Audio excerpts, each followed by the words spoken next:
Hi, I am Ellie, and I'm excited to talk to you about how to properly do a burning ceremony to help you powerfully to let go of anything you would like to let go.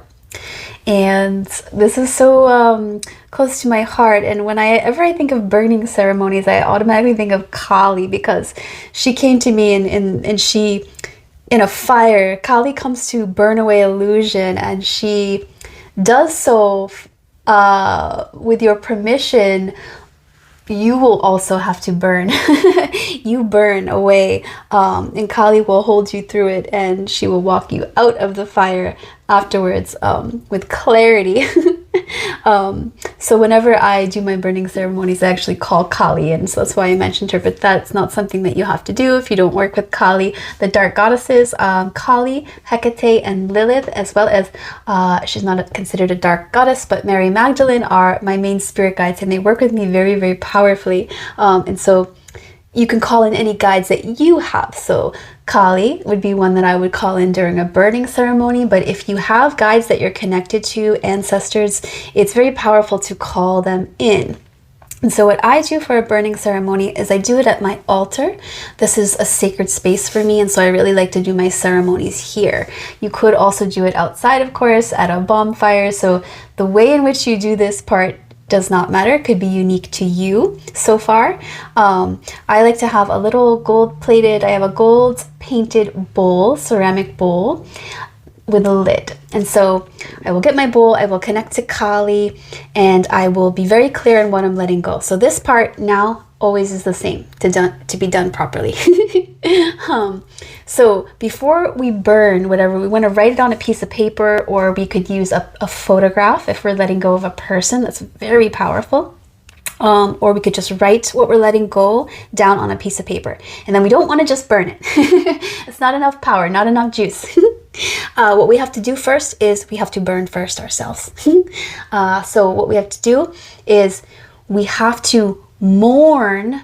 We have to come into the body. So we have to come into the body and mourn and let go energetically on a heart level, spiritual level, mind level. We have to let go. We want to embody.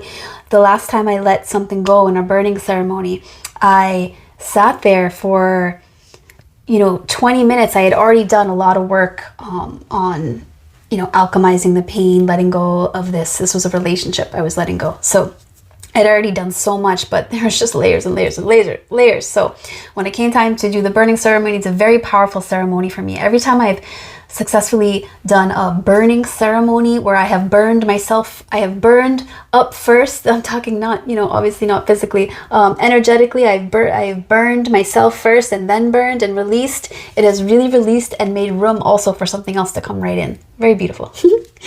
So we really want to, before we burn whatever it is we are letting go of, we have to let go of it first. So we want to, I sat there and I sobbed, and I just let my heart break. And I made sure, we want to make sure that when we light the flame to what we have wrote or to the photograph, that we are ready to let go. We want to have juice behind it, energy behind it. We don't want to, this isn't,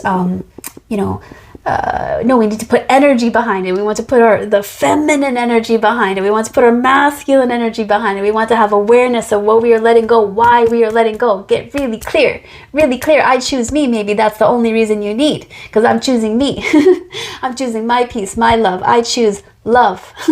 And it's not here. So I'm letting this go, for example.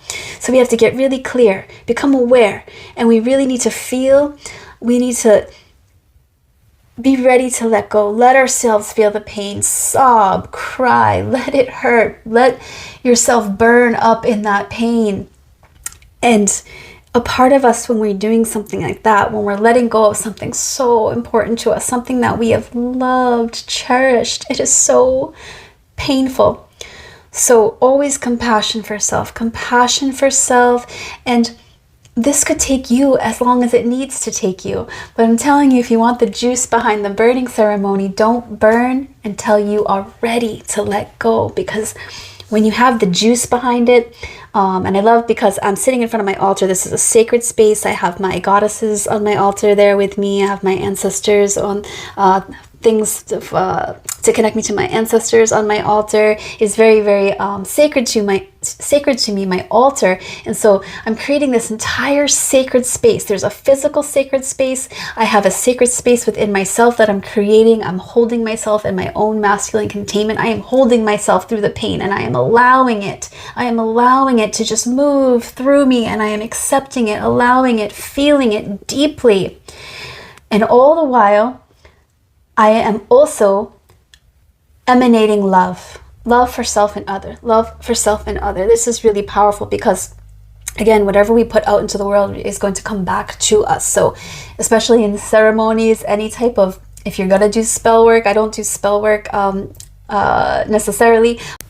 I wanted to clarify what I just said there, so I came back on. Edit this in here. I do protection spells and I do spells for clarity. Those are the only two spells that I do at my altar. So having protection or clarity go out for someone is good, so that is perfectly fine to do. But if you do spell work on someone else in a way to bring harm or confusion or bad luck of any kind to a person, this is a serious spiritual violation. Just a side note. And there's really serious karma that comes with that, so we do never want to do that. Our ceremonies, anything that we do, should be for the highest good of all, highest good of self, highest good of all. And then now we're really going to be in a clean, safe place where we don't have to worry about any karma coming back to us. So it is, so we want the juice. And so when we're finally ready, we've let ourselves break open and we are ready to let go, then you burn it and you watch it burn. It's quite beautiful. And while you're watching it burn, it's a beautiful practice to, again, try to be as balanced with your feminine, masculine energy as you can. So we want to be aware, no thought, quiet the mind as it's burning, just watching it burn. And with our feminine energy, we are evoking gratitude for the lesson, gratitude for the strength to let go, for anything you can think of, or love. We want to use the masculine awareness to quiet the mind, to continue to hold ourselves in the pain, provide strength for self.